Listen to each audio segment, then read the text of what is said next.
Thanks a lot, Zach, for the invitation and for the very kind introduction. Kind of scary to be the only one speaking on today to you, but let's see how it goes. Yes, and also great to be back in Lisbon and back at the Champalimaud. As you said last time, I got to listen a lot, and this time I'm really pleased to also talk about our work. So I'm going to talk about, very much like you said, Zach, about a complex experience that has fascinated humans really from time immemorial. And I hope I can present some evidence to you that there may be a rather simple explanation to it. An explanation that may link to body awareness and body representation, how the brain represents the body, and I'm looking forward to discussing this with you. And then the third point is really that this particular sensation, invisible presences or presence hallucinations, many other names have been given, like guardian angel, sense of presence, idea of a presence, is also actually of direct relevance in neurological diseases, also schizophrenia. Parkinson's disease will be the example that I'll present. But before we go to Parkinson's disease, the experience I'd like to talk with you about. So this is Reinhold Messner. I think he was the first who climbed all mountains in the Himalayas above 8,000 meters without the help of artificial oxygen. And he had made it to the summit, and on his way back down, he reports this book, in his book, he reports the following sensation. He had a sense of presence or presence hallucination. So descending, he felt a third climber descending with us, so there was he and his brother, keeping a regular distance, which is quite important for the typical presence hallucination, a little to the right, so that there's a specific location, and a few steps away, and he could never really see that person. He had to look around, he could not hear that person, so there is a sense of presence, a hallucinated other person, which is there, obviously not really being there at an altitude of over 8,000 meters. He was certain that he was there, so this is really a hallucinatory character. It's not only Reinhold Messner, you can find this also with Anne Bancroft. Anne Bancroft is the first woman who crossed Antarctica by herself, also together with a colleague, and she also felt something and reported something very similar. Suddenly she felt a presence. It was also behind her, a little to the side. It was positive supportive, so that's an element that comes quite frequently. Think about the guardian angel motive, that this is a supporting person, is a helper who gives warmth but also strength in these particular circumstances. Of course, not easy to do research under these conditions, and these kind of sensations have been reported, really, as I said, likely from time immemorial. There's also a quote from the same book by John Geiger, from the Magellan Strait, a solo sailor, who was, again, on his boat by himself and had this convincing sensation. There was, again, this other person being him and supporting him. William James, like many other things, had of course observed similar phenomena, now not in extreme situations, at Harvard University among his colleagues. He interviewed, and several of them, whether from philosophy, psychology, theology, had very similar sensations. A feeling of a presence in the room, definitely localized, these are the words of James, and yet neither seen or heard. So that's important for the presence, that you don't see it, you don't hear it, but you somehow feel it, also without being touched in an extreme form, and as he said, somehow perceived not in the usual sensible ways. And then he links it, as the title of the book suggests, also to spiritual or religious experience and origins. And as you can imagine, many instances have led to presence hallucinations, but of course it's difficult to do research in those different contexts. So we took initially, and this is the last example, I'm going to give you 3 examples of what presences today are like, because you can meet many patients actually experiencing something very similar, not on Nanga Parbat, not in Antarctica, but just in clinics, whether in Geneva or in Lisbon. So I would need the sound. J'ai sentiment de présence. Quelqu'un derrière moi. La première fois, mais c'était vraiment flagrant. J'en ai eu froid dans le dos. c'est-à-dire de sentir quelque chose au-dessus de l'épaule gauche, particulièrement gauche. J'étais là, et puis tout à coup j'ai senti une présence, puis j'ai tourné la tête et je me suis... Toujours, et toujours quand vous êtes assis ou aussi dans la position debout? Non, en position debout aussi. Et quand vous marchez, qu'est-ce qui se passe? La présence va disparaître ou elle va marcher, se déplacer avec vous? Non, en règle générale, elle se déplace avec moi. Je la sens toujours à côté de moi. Je la vois pas, mais je la sens. And then one more example, a little bit more extreme. So he also had the same, like with Messner, it's not a hallucination that's stuck in the outside world, it follows the patient, or Messner in this case. Il a un duvet qui est un petit peu roulé, et je fais comme ça parce que j'ai l'impression qu'il y a mon mari qui est là, ou bien l'autre jour c'était ma mère. Alors mais je suis obligée de bien mettre le doigt pour être sûre qu'il n'y a pas quelqu'un. C'est bien qu'il n'y a pas quelqu'un, mais c'est quand même incroyable qu'il faille que je vérifie. Bon, je ne fais pas très bien dans la mesure où je dis, il y a mon mari qui est là. Pourquoi je me suis dit que c'est mon mari? Ça, je ne sais pas. Est-ce que vous sentez la présence de votre main? Ou de René, ou de votre main? Oui, je la sens tout à fait. Hein. Il y a un petit moment où je pense qu'ils sont vraiment là. Ouais. So you see, this last patient, she needed to literally, she knew, obviously she knew that her husband had died. She felt him in bed with her, next to her, and she had to poke in the bed to make sure there's nobody there. So really an extreme sense, if you want, of hallucination, not delusional, because the patient, if you ask her in that moment or in that interview whether she realizes the illusory or hallucinatory character of the experience, she affirms that this is the case. So very similar sensations, and how can we come up with an explanation for this? But before going into this direction, hallucinations by itself are a very challenging topic, I think, for neuroscientists. They're unpredictable, they're private experience, like everything about consciousness. Hallucinations fit those challenges, and as you've seen, they appear in very different contexts, and they're mostly based on subjective reports. So it will be a psychologist, medical doctor, researcher talking to the patient. There's verbal reports, and of course we generally do not use them in neuroscience research. There's other reasons why hallucinations are neglected, I think. There's stigma associated with them compared to other sensations even today. And these verbal reports, of course, may actually, and there's a lot of data on this, not accurately represent what actually the experience is about.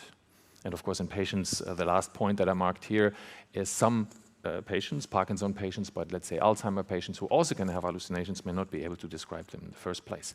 So the neuroscience of hallucinations has of course several approaches. I think psychedelics more recently, invasive brain stimulation, that's the kind of direction where I was coming from. In epilepsy patients, of course, sort of the gold standard that you have electrodes, when by stimulation you can induce different kind of visual hallucinations in visual cortex, somatosensory hallucinations, tactile hallucinations over somatosensory cortex, and so forth. The question is, can you also use that for more complex hallucinations like presences? But what our goal also in the lab is what we refer to as hallucination engineering, is on the one side to develop methods and methodologies to induce specific, ideally clinically relevant hallucinations, and then also have readouts, quantitative measurements that allow us to test this and evaluate this in healthy and in clinical populations.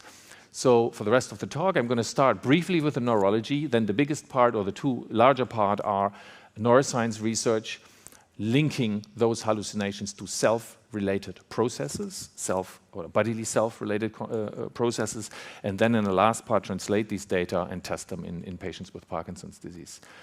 Some history here again, William James I mentioned, Karl Jaspers a little bit more than 100 years ago presented or linked presences for the first time to patient populations, and then on the lower part you see several neurologists who were able to suggest again that it is linked to the body schema. And so my own work started with Teddy Landis and Peter Brugger, who had then looked at lesional cases of presence hallucinations since the arrival of MRI and CT scans, and then they found further evidence, and that's also the origin of our own work, that disruptions, cortical disruptions of how the brain represents the patient's body can give rise to these presence hallucinations. And something quite astonishing, they also tested, I show this on the right, Reinhold Messner and several other extreme mountaineers, and brought them quickly to Zurich at the time, and tested their brain functioning after having come back from extreme mountaineering trips, about 8,000 meters, and could actually also find behavioral evidence for cortical disruptions. My own work, or our work, started with this, if you want, chance observation at the time. These are pre-surgical epilepsy evaluations, and you can see a patient, these grids, this grid has been implanted with about 64 electrodes, and performing this kind of mapping. You can find sensory-motor cortex, motor cortex, but also in green, language cortex, which of course, for these curative therapies against epilepsy, these regions have to be avoided. Relevant for the presentation today is that stimulation at those 2 yellow electrodes, repeatedly stimulation for 2 seconds, led for 2-second long presence hallucinations. So here you reverse, you have a component of hallucination engineering that you induce the conscious phenomenon that you're interested in testing. And so obviously a simple observation is, well, that the temporoparietal junction or cortex, these 2 yellow electrodes, bipolar stimulation was applied, that you can induce this phenomenon.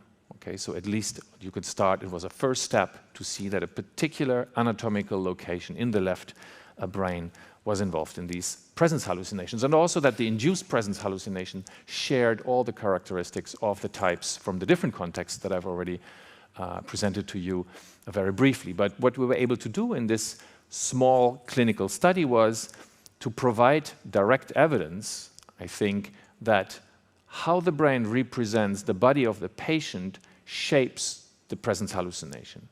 So how do we test this? So you see in white the body of the patient on the screen. By the way, do I have a pointer somewhere? I don't think so. But anyway, so you see the white body, which is the body of the patient, and then you have this blackish, grayish kind of presence, which is the location of the person and the body position and posture of the person that was hallucinated by the patient each time for 2 seconds, like on and off, which is the advantage of this technique. And what you can see is that there's a sharing of posture and a sharing of position. So if the patient was lying on the right side, the presence was also lying on its right side or in his right side, because the patient, female patient, perceived a male presence. When she was lying on her left side, the presence also switched position. So the position was in a way linked to her own tactile and proprioceptive and motor input. If the patient was sitting up, what you can see on the lower left of the image, then, thank you, then the patient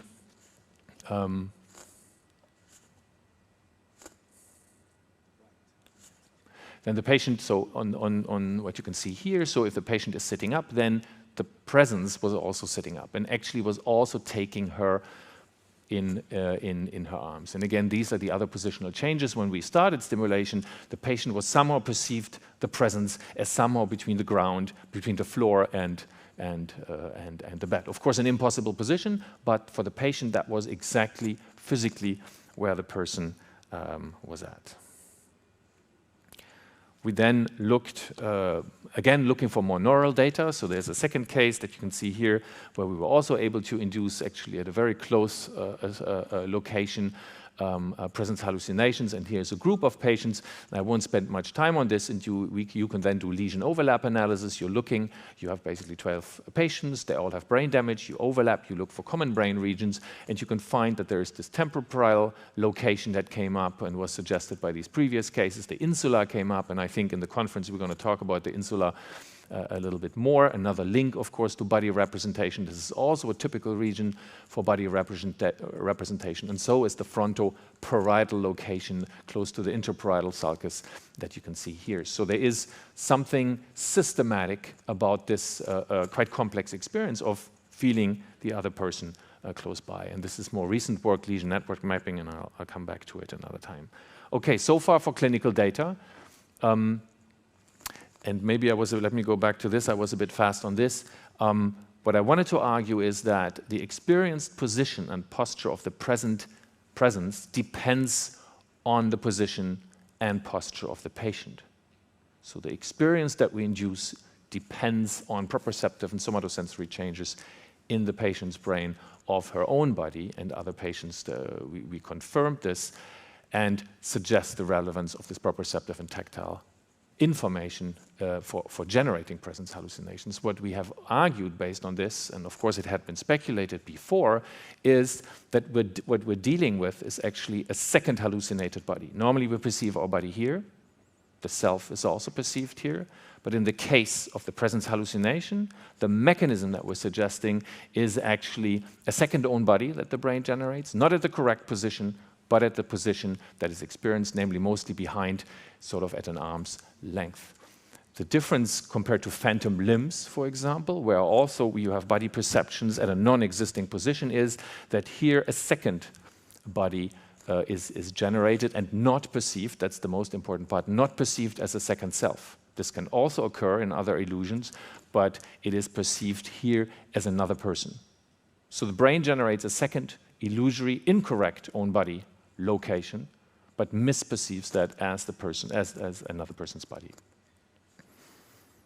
So how can we test these mechanisms and invest this sensory motor or somatosensory motor origin of presence hallucinations in healthy subjects?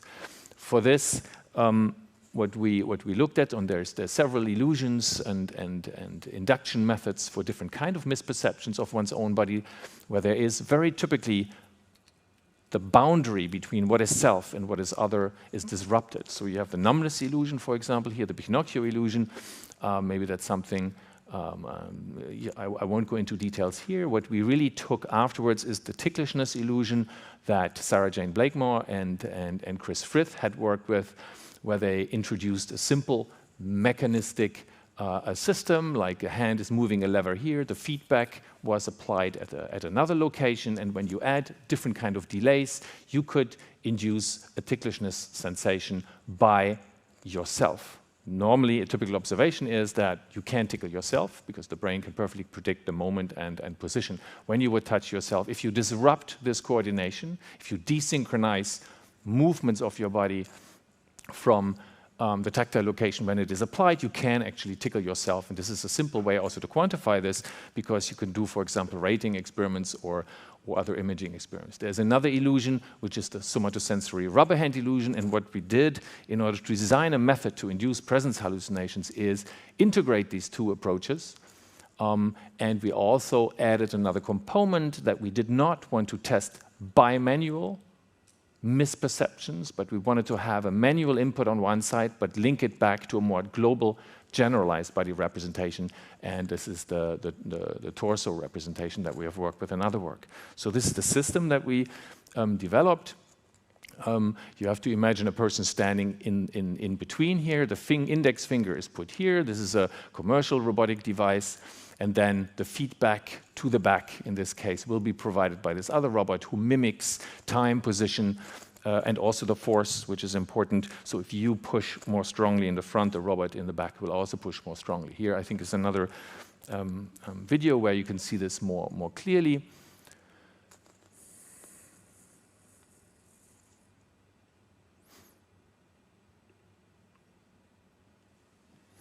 So we insert the finger in the front robot. So this is the sensory motor stimulation. This is mapped and measured, and then can be mapped towards the back. And you have a synchronous condition which leads, although impossible in this case, to a self-touch illusion. That's the somatic rubber hand illusion that we copied.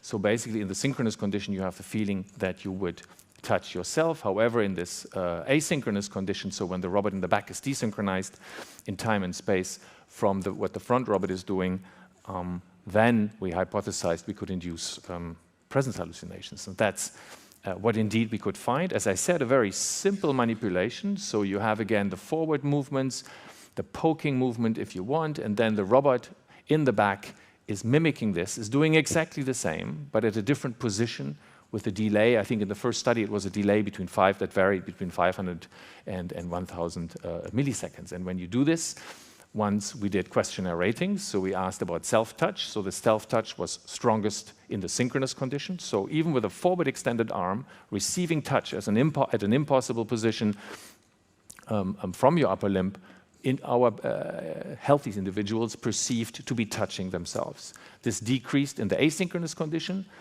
And then, as you can see here, this FOP, or feeling of a presence, the opposite occurred in this asynchronous condition.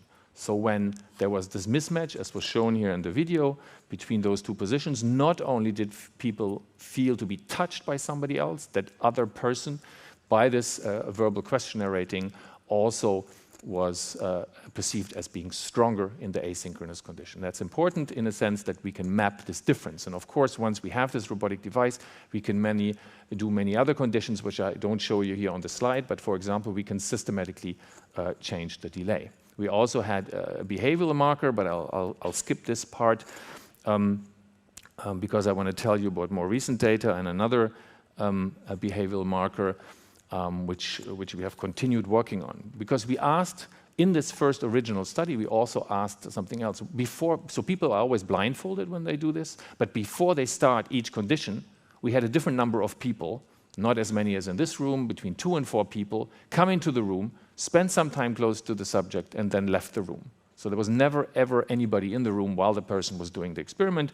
And then afterwards, they were blindfolded, and they repeated the experiment again. But we asked them a very simple question. Just estimate. Give us a guess how many people are actually with you in the room. And you can see again, as we predicted, it's actually one of the reviewers who suggested this experiment, that in the asynchronous condition, so in the condition where we induce, or we have robot-induced presences, this estimate of people in the room increases. Of course, not by large, but a significant amount in the predicted direction. If you take a look at this stimulus now, how many people did you see? Anybody want to try? Anyway, it looks like more than 8, right? Who saw more than 8? A few, thank you. So if you look again, 8 people. So many people have a bias to say like 9 or 10. And that's a kind of task that we have developed that we'll present you in a second. And then other stimuli could be this. This is what Louis reproduced. This is a room in the lab. People are wearing a head-mounted display now instead of blindfolding and doing the robot system. People have to do this kind of numerosity judgment. Normally, people have done, there is a long tradition over 20 years to do for mental or for mathematical cognition. So numerosity, you have to estimate the number of dots. You can do this in animals, you can do this obviously in humans, and the intraparietal sulcus and other parietal cortical regions have been involved. What Louis has developed here is on the hypothesis you see again here, that we show you a number of people around you, and our hypothesis was because we needed a task that we can repeat over and over and over in order to have sort of more behavioral and better behavioral data about this overestimation. So would it be that an invisible presence that our robotic system induces, is that added to a visual cue showing you a different number of people in the room? You see another example here. There was a training phase. People were immersed, this habituation phase, so you have to imagine yourself wearing a head-mounted display, and for 60 seconds you would be in that room, you would see the virtual lab room, and you see different number of people. They could be passing you, they could come back, they could be talking to each other, so that there is a realistic level of perceiving people around you. Then there's a 30-second robot manipulation, and then you do several trials of the numerosity task. And then this is a very, very long experiment because each time we have to induce the illusion, do a few tests, and then this is repeated as many times as necessary to get the number of repetitions we need. Yeah, I'm not sure you can really see this, but this is the main take-home message here. So if we look, again, between the asynchronous, so these are healthy subjects. If you look at the asynchronous condition and the synchronous condition here, so this is the robot-induced, or the condition that induces the presence, you can see that there is a higher estimate. So the correct average, because we showed 5, 6, 7, and 8, the correct average would be 6.5 on average. So there's an overestimation for both cases. So humans have a tendency to overestimate the number of people in a room, but this is significantly larger in the asynchronous condition. A little bit more detail about these data, and this is something that we're pursuing quite actively at the moment. So this is the same plot as I've just shown you. And then you can see here, these are the different numerosities that we tested. And you see that for each of those, it's always more. So people overestimate quite strongly the number of people. But you always see that for the 8, for the 7, for the 6, each time in the asynchronous condition, there's an overestimation. So it's really quite a robust finding that cannot be explained by reaction time differences, and something that is possible to do now, very typical for cognitive neuroscience. You can do a control task. So what happens if instead of humans, you would judge a number of control boxes in that room? And what you can see is that, first of all, there's still a slight overestimation, but there's no more difference between asynchronous and synchronous condition. It's actually not observed for any of these positions. So it allows us now to link the precise hallucination engineering, if you want, precise induction of a specific hallucinatory state, and then have a specific readout in terms of misperception of that, in terms of a misperception of an invisible human, which is added to a group of visible humans. Moving forward towards neuroscience, so this is the work by Masayuki Hara. So this is a robotic device. We changed because we wanted to map the neural mechanisms of this illusion. So you can see the front device of the robot. I can display it again. This is the front part of the robot. The back part is sort of the bed of the magnetic MRI system was replaced, and then you can do very similar experiments like I showed you before, and we confirmed again that in this asynchronous condition now in supine individuals in the scanner, we can use the pH, the present hallucination. And the good thing about the robotic device, of course, always is that we have a lot of movement data, and we can control that this is not related to differences between the synchronous and asynchronous condition, for example, in movement speed, in number of pokes, or other kind of effects. And we had those experimental conditions that you know.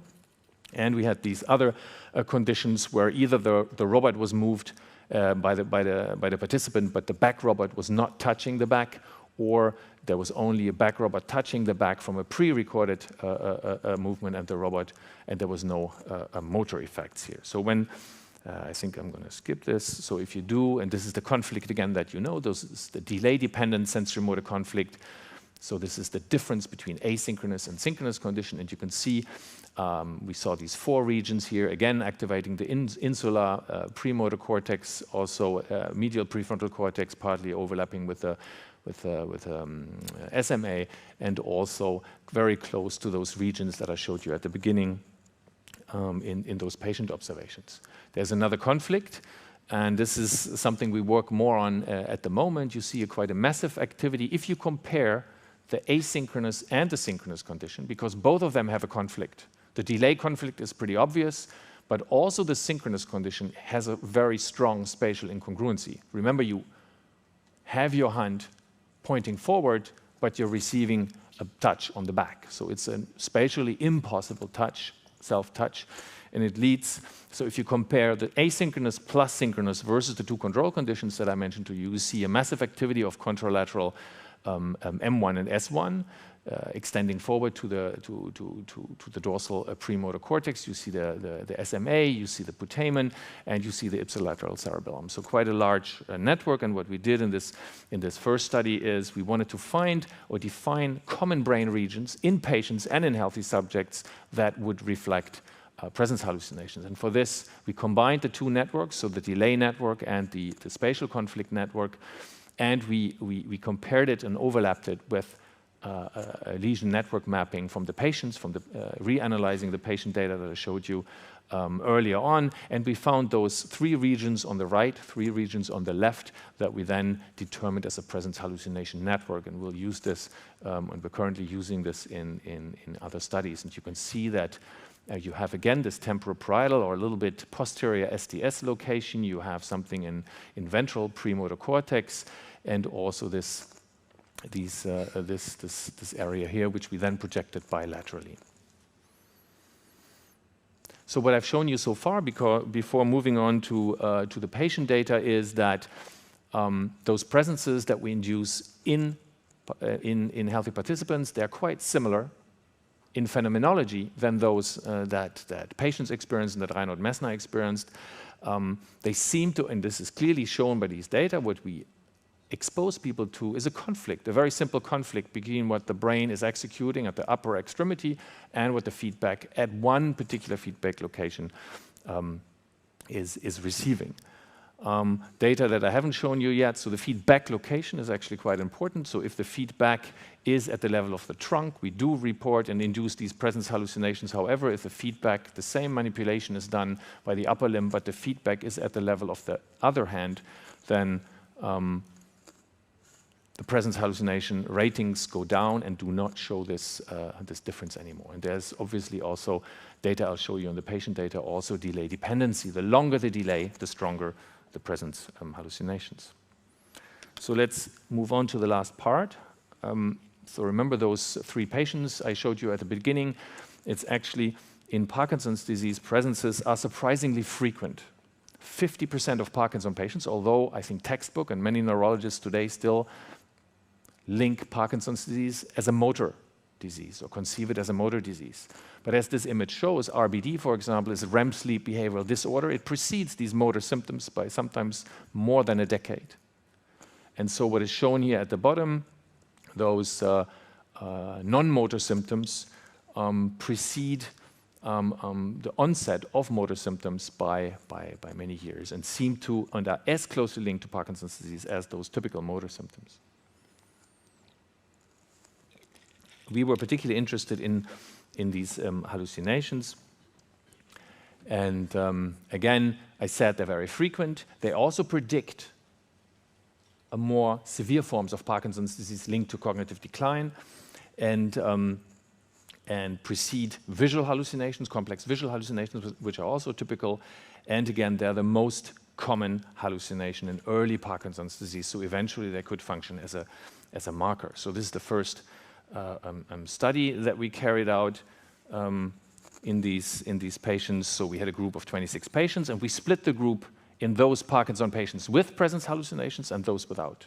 And then we wanted to test whether the patients who have symptomatic presence hallucinations at home during daily life, whether they would be more sensitive to our robotic system.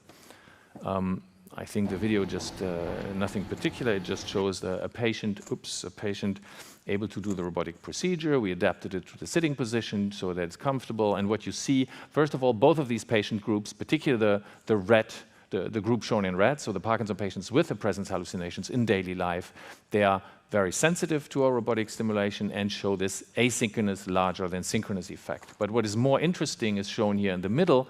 There is a group effect, a massive group effect. So Parkinson patients, so the blue group and the red group, both have Parkinson's disease.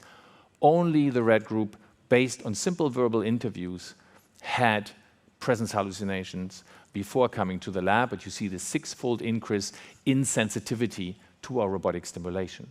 So this is the same experiment that we've done in healthy subjects. If you have these Parkinson patients who know this hallucination from daily experience, they're extremely sensitive to this hallucination. The 6-fold increase is really rare to see this in patients or in healthy subjects. We did a second study where the response was a bit different. Patients had to say whether there was a hallucination or not on shorter trials, and we wanted to have more trials because we tested these different delays. Again, you see this massive increase from the blue patient group to the red patient group having these presence hallucinations, but also the delay sensitivity as a second mechanism was also enhanced. So not only do you react much stronger if you manipulate the delay or sensory-motor conflict, they also particularly respond more strongly to this. The next slide, I'm going to be brief. Again, the robotic data, it's very interesting and important for us to test, for example, if the interval between different pokes, the duration or the distance, how all these differences could lead to different sensitivities. However, our 2 patient groups, the color code is the same. They not only explore the same surface, but they're also very similar in all these other motor aspects of the stroking. What Eva did in a next step together with Fosco, with a different data set from Jaime and Javier from Barcelona, who have been involved and fascinated and have done important work, clinical work on these presence hallucinations in Parkinson's disease. We looked at another group, so this is a new group of Parkinson patients. They had done resting state fMRI acquisitions, and we were interested in if we analyze functional connectivity with this presence hallucination network that we defined based on different neurological patients and healthy subjects, whether we could observe a functional change or change in functional connectivity. And we found that if we only look at the presence hallucination network, this was not found for control analysis in other networks, that again, the red group, so the Parkinson patients with presence hallucinations, they had a decreased functional connectivity compared to those control Parkinson patients. And moreover, the degree of decrease in functional connectivity, low on this side, high up here, correlated linearly with a decrease in cognitive function. So we can link with this cortical dysfunction, we can link the robot-induced hallucination sensitivity and this presence hallucination network defined by these robot-induced presence hallucinations. Parkinson's disease, and I'll come more or less to the end, just giving you some thoughts what we're working on at the moment. So, of course, Parkinson's disease is linked to very early changes to the brainstem, but also to the substantia nigra and striatal mechanisms. So what we looked at, again, we went back to our data, looking also doing a more region of interest analysis. You see the caudate, you see the putamen, and then we looked at functional connectivity changes in, again, those two groups, the Parkinson patients, but also the healthy subjects. And we looked at functional connectivity changes. And we found, this is ongoing data, an opposite kind of connectivity change compared to the cortical changes, again, where the connectivity was decreased. What we find here between the presence hallucination network and the subcortical system is a hyperactivity between the cortical presence hallucination network and the putamen. And what is important here, that we find this in Parkinson patients with hallucinations versus control patients, but we also find the same change, same hyperconnectivity in healthy subjects, in the condition where they experience the hallucination, where they don't experience the hallucination. So this is more work that we're doing on this, also because, as you know, in Parkinson's disease, there is the possibility to have electrophysiological data, so deep brain stimulation being a prominent therapy, a very powerful therapy for treating motor symptoms in Parkinson's disease. And the study that we're doing at the moment is to record from these invasive recordings from the subthalamic nucleus, and we're looking for correlates, again, of hallucinations, which is not possible without our robotic device, but again, in patients inducing hallucinatory states versus non-hallucinatory states, we can then map out certain subregions in the subthalamic nucleus and certain connectivity patterns with cortical regions related to these robot-induced hallucinations. I think I will skip this part, or just briefly tell you that this is another work that Fosco did, where these changes that I alluded to precede cognitive decline by 5 years. So this is a large study, again, that Reimer and Javier have done. They also recorded EEG data. They had detailed interview data about having the presence hallucination or not, as well as frontal lobe related dysfunctions. In this cohort of 75 patients, what Fosco was able to show that EEG changes, theta increases, so this is the sub-alpha frequency range. If that decreases slightly in patients with hallucinations, it predicts cognitive decline 5 years later on. So we're really in this phase before motor symptoms appear. There is the first changes related to hallucinations and cognitive decline in this, again, in patients with Parkinson's disease. The last study that I'm going to present is an online study. It's again the work of Louis Albert, who's done really amazing work as a doctoral student. And what he developed also from scratch, he not only developed the virtual reality paradigm, he also developed the online task. And so basically this is a task that patients were asked to voluntarily do and at their homes. So tablets and laptops. And so he calibrated stimulus presentations, and obviously there was no robot involved this time, but we classified patients, again, like in the previous work, whether they had hallucinations or not. And they had to do exactly the same task, 5, 6, 7, or 8 people. How many people do you see in the room? This was briefly flashed in a controlled way. So a very nice way to do cognitive neuroscience at the home of patients, and you see that he tested, I think, yeah, it was a smallish kind of pilot online work, and first of all, he finds again that patients overestimate, just like healthy subjects, the number of people shown. You see 5, it leads to 6, 7 leads to almost 9, 8, almost more than 10, so they have a stronger bias than healthy subjects have. Remember when they should have had 6.5 and they have an average of 7, the average here is really 8.5. So Parkinson patients really have a massive tendency to overestimate the number of humans and they perceive. And again, he confirmed the same difference, that this was particularly strong in those patients who had reported presence hallucinations at home, and was stronger than in control patients. And again, if the same patients were tested again on this control object, you see, first of all, that the overestimation drops and there's no more a difference between objects and people. So Parkinson patients really seem, in their daily basis, seem to have this strong deficit in perceiving number of people or social stimuli in particular, although we have always thought, and they do have a strong motor disorder, but what these data really suggest and really bring home in combination with the healthy subject data is that the own body representation, which is so important for self-consciousness and self-awareness, is also of key relevance for the perception of others. And you can test this here in a very particular way, in particularly strong fashion. You see this alteration in patients who experience presence hallucinations at their home. So long story short, so by asking carefully patients about their minor hallucinations, presence hallucinations, first of all, they're not so minor because they lead to these other impairments, but by asking them, other work has shown by Javier and Jaime that it's actually a very early symptom. But what the robot-induced presence hallucination and the approach that I just presented to you can do is, well, you're still asking about the hallucination, but you're doing sensitivity tests, right? So this can happen even before the symptom appears or manifests itself in a clinical sense. This elevated sensitivity, the 6-fold increase, you can measure, in theory, potentially 15 years before, maybe even before RBD changes. So there's really a massive change behaviorally already, because these hallucinations can be robot-induced, and we know that the patients are particularly sensitive. And of course, the neural changes directly linked to these same devices and systems will also allow to detect Parkinson's disease, in particular the severe forms of Parkinson's disease, as early as possible. As you know, there are many therapies, preventive therapies that are coming on the market, not just for Parkinson's disease, but tried also in Alzheimer's disease and other dementias. And this kind of test, this hallucination engineering approach, because hallucinations are linked to cognitive impairment and dementia, could very well be of relevance in those conditions.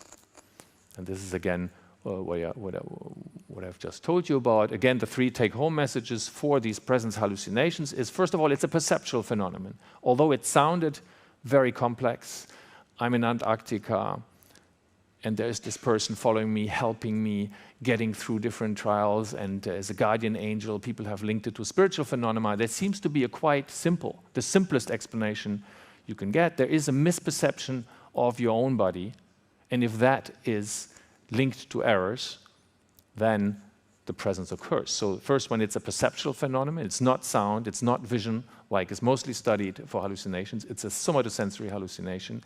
It's a self-related phenomenon, because this body representation is linked to touch and motor. And then the torso part, which is an active part that we're interested in the moment, that not any kind of touch system is key for presence hallucination. It's rather a touch system which represents you globally. Very different than a finger touch system, which is all about spatial resolution. It's a torso-based touch system that represents you as a whole.